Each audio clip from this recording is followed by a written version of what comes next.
Hello everyone.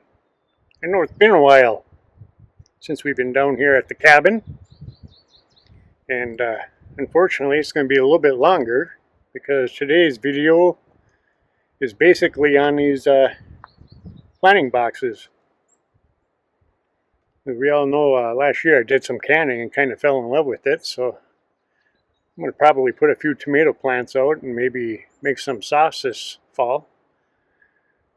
Let's see how that goes. I did a prototype out of my reclaimed cedar, and then I went and bought some cedar pickets for the boxes here. I hope to get a video out on the cabin soon, but like I say, this video here is going to be on these planter boxes. And if everyone sticks around to the end, I'll probably have a little update on the cabin. But hope everyone's doing well, and we will see you in a bit. If you'd like to build this, just pause and screenshot this clip. And remember, as it says, all material is 5/8 thick cedar fence pickets.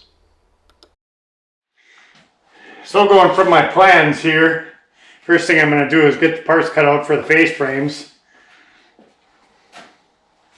And then put them together.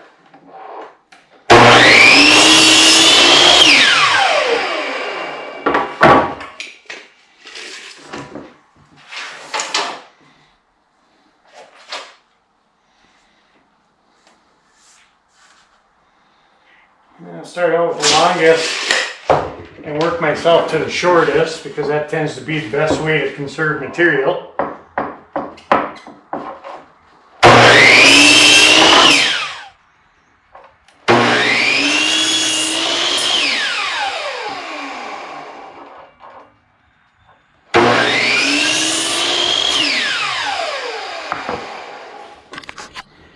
Okay, we should end up with a pile about like that.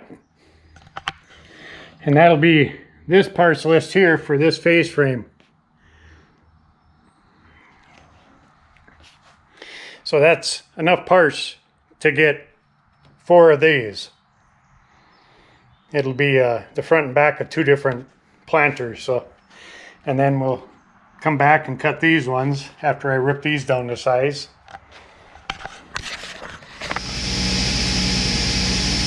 Don't let my bad safety practices influence the way you would use fences, guards, and push sticks. I've done this so long without the guards on my table saw that I'm kind of comfortable doing it that way.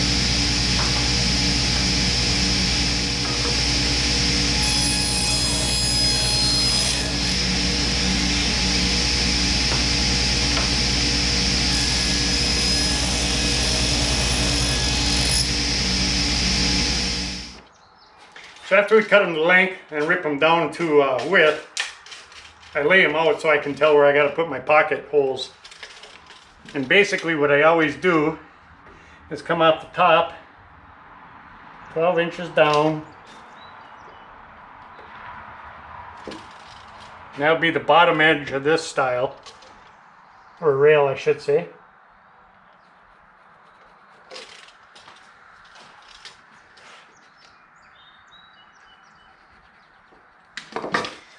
Stiles go up and down, rails go horizontal.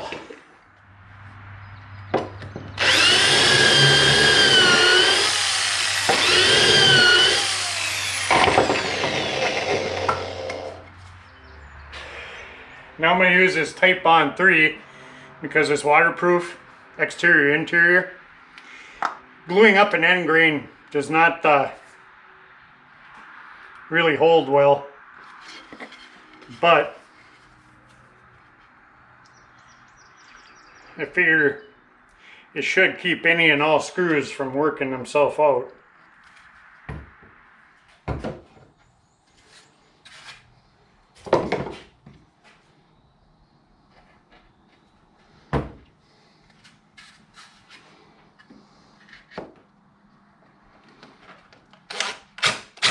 If I do any more of these, I think I would use the mini plate joiner and R3 biscuits.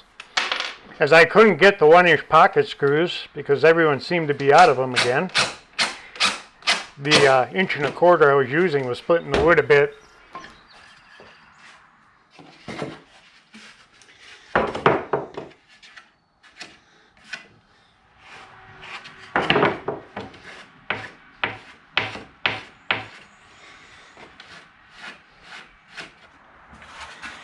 Guys, now we'll cut out the side panels, and I'll need 4 of them again because I'm building 2.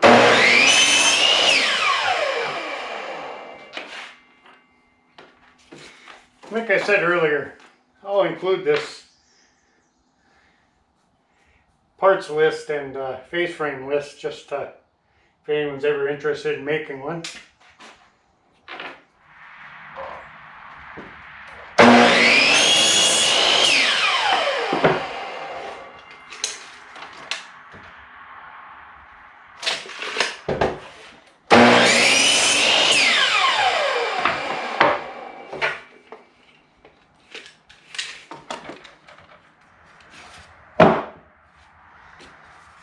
And then we take them back over to our table saw, and our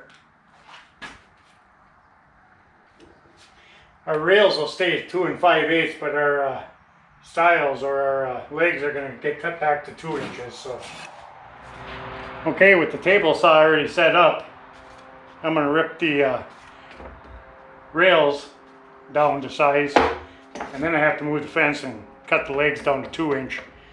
Because I want this piece and this piece to look identical. So we'll move these out of the way. Man, the humidity in the air, my tabletop is getting wet.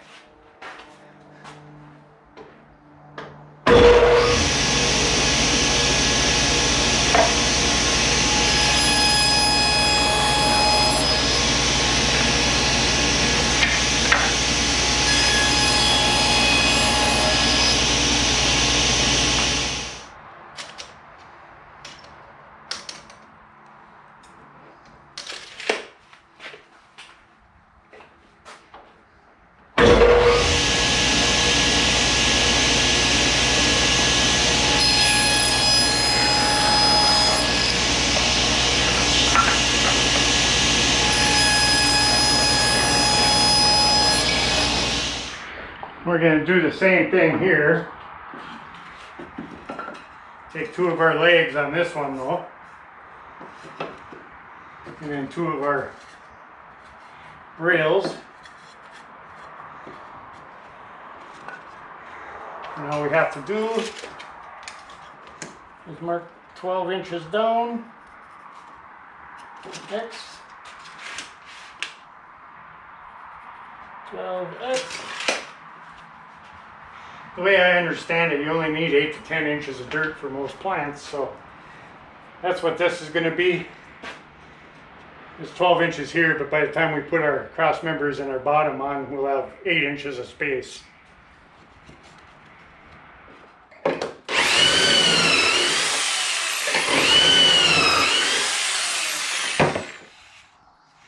Okay, so after I get all these frames put together, I go ahead and drill for attaching one side to the next, and then I also put a couple holes for the trim on the very top.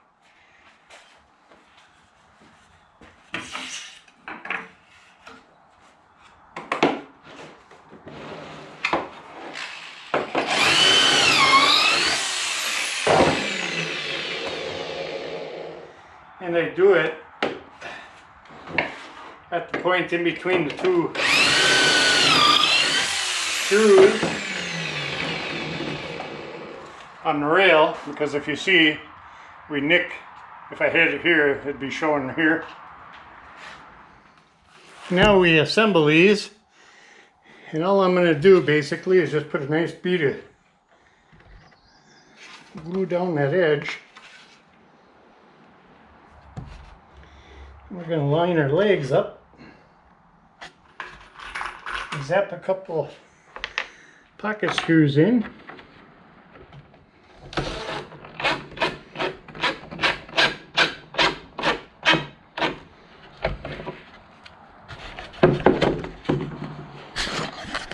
Same thing on the other end.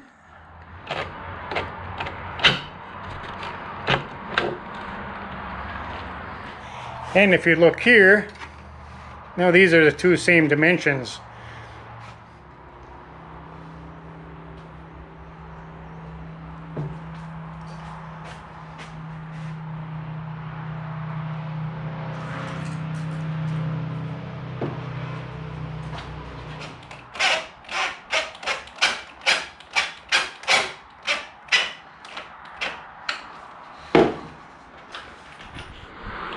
Okay, now that we got both frames assembled, what we're going to do is work on our panels.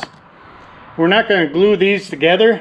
We're just going to glue them on the face frame and then screw them in. So what I'm going to do is rapid fire a bunch of these 11 3/4, I believe they are, and then go ahead and screw them in like so to top and bottom of the frame.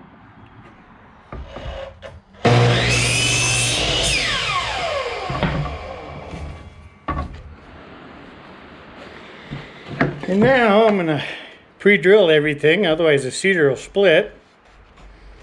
And I try to stay about an inch down, inch in. I also want to find center, because I don't like it when you've got a wide board on one end and a narrow one on the other. So I'm going to find center.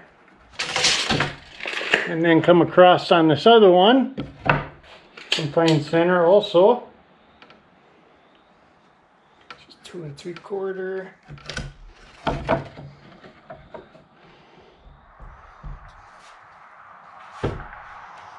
My center marks.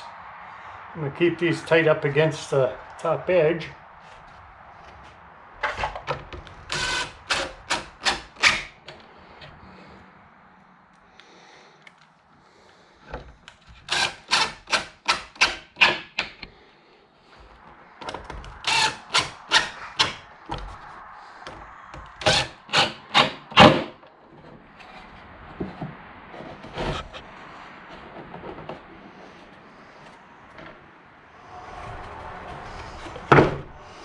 And we'll just rip them ones down to what they need.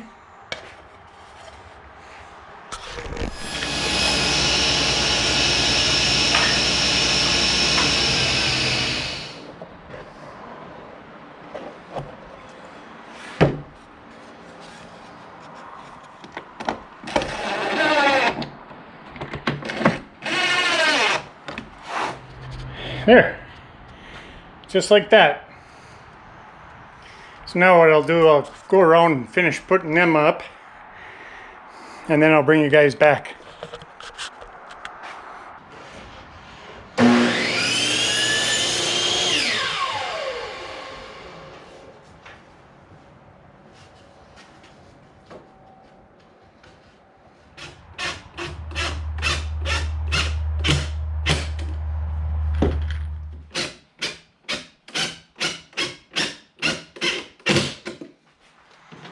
So I just found some scrap or leftover cedar here from the project, and I measure 8 inches down,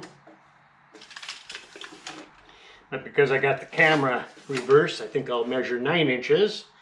That's the width of my material, so I can see my marks from the bottom side.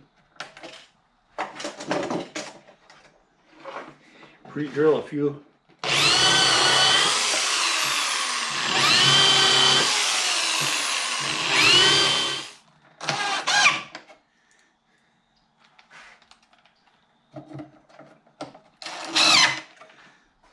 Then because I'm using a scrap 5/8, which is a little bit narrow to screw into, I'm going to put a little glue on the top of these rails.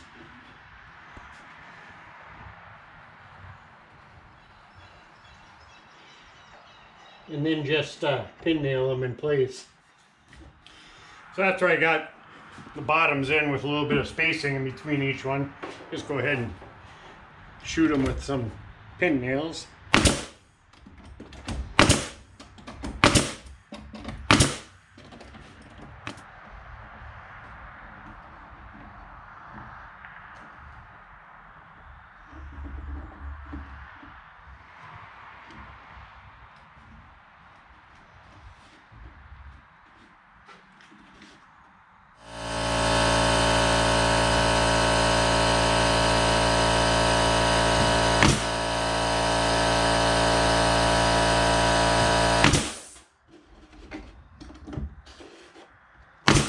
And there you have it. Simple as that. Just add some landscape material so the dirt don't fall through the slots on the bottom.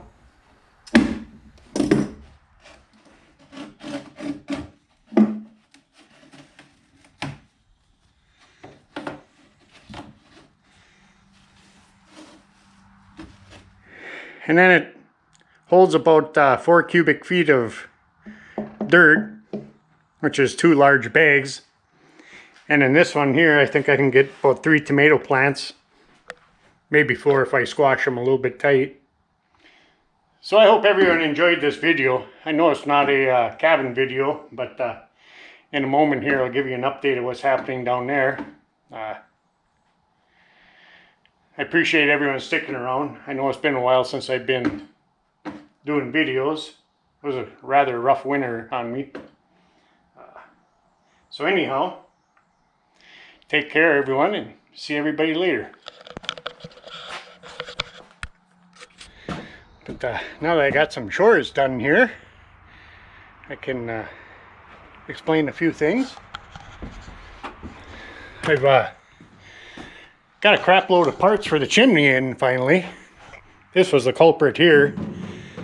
This is a support box for the chimney. This is where the single wall will come into, and then the triple wall will go down on the inside after I mitered at a 45 to match my 12-12 pitch. So that part finally came in, and I got the old damper, plenty of straight pipe, and then I got a 5-foot chunk of the triple wall.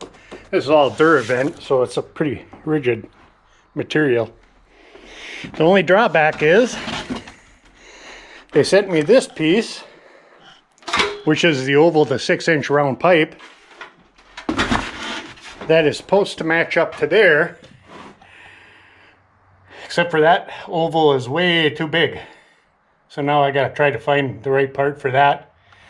So I gotta find the right part for that, and then also the flange for the roof and a rain cap for the triple wall. But once I get all the rest of those parts in, there'll be a video forthcoming on that. Oh, and then I got these 3x8s for my rafter ties. One of them will go on either side of the dormer there, and those will support the rafters from wanting to push the walls out. I'm going to go with shorter ones up there, you know, probably within the top 3 feet of the ceiling, so I got my 8-foot ceiling height. I don't really have to worry about that side as much with the floor going across. So these came from the guy a few videos back where I showed a Alaskan sawmill. This is what we cut up there. So these are some nice solid stiff beams. They're never going to go anywhere. And then what I'll probably do later on is maybe drill through the center and put some sort of directional lighting on the bottom side of them. That way I can shine it down on the cook stove or work center or wherever I've got to go with it.